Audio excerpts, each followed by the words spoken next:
ខ្ញុំសូមលើកឡើងម្ដងទៀតនឹងបញ្ជាក់ហើយបញ្ជាក់ទៀត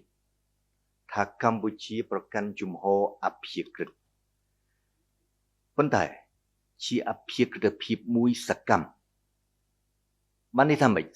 អព្យាក្រឹតភាពសកម្មបានន័យថាអាទិភាពរបស់យើងគឺទី1បន្តកសាងបណ្ដាញ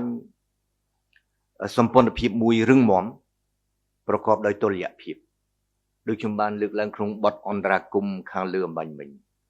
និងទី2បន្តកិច្ចសហប្រតិបត្តិការទ្វេភាគីឬពហុភាគីដែលមានមូលដ្ឋាននៅលើការគោរពគ្នាទៅវិញទៅមកកិច្ចសន្ទនា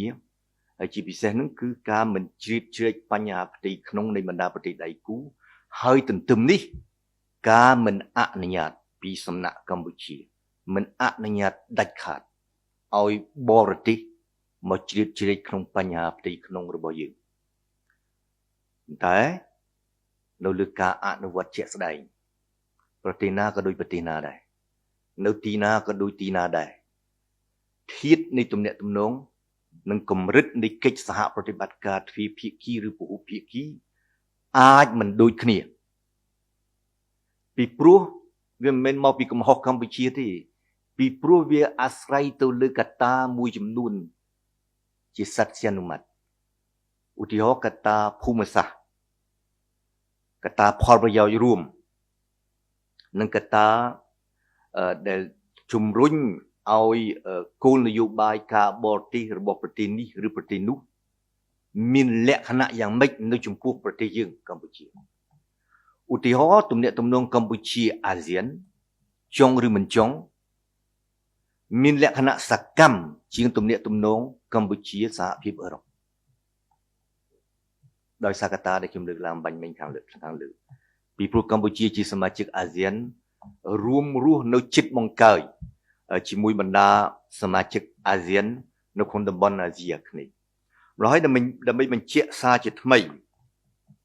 បញ្ជាក់ឲ្យបញ្ជាក់ទៀតនៅអភិក្រិតភាពនៃកម្ពុជាយើងខ្ញុំសូមគូបញ្ជាក់យ៉ាងទទូចថានៅក្នុងតំបន់អាស៊ីប៉ាស៊ីហ្វិកនោះណាកម្ពុជាមិនមែនមានទំនាក់ទំនងល្អត្រឹមតែជាមួយចិននោះទេកម្ពុជាមានទំនាក់ទំនងល្អជាមួយជប៉ុនជាមួយកូរ៉េខាងត្បូងជាមួយអូស្ត្រាលីជាមួយឥណ្ឌាណាហើយត្រង់នេះដោយសារតែសម្ដេចបូរធិបតីលោកបានបង្ហើបលើកឡើងហើយនាពេលខាងមុខនេះនាពេលឆាប់ខាងមុខនេះសម្ដេចធិបតីសម្ដេចបវរធិបតីនាយករដ្ឋមន្ត្រីនឹងដឹកនាំគណៈប្រតិភូជាន់ខ្ពស់ទៅបំពេញទស្សនកិច្ចនៅជប៉ុនតាមការអញ្ជើញរបស់ថ្នាក់ដឹកនាំជប៉ុនបាទ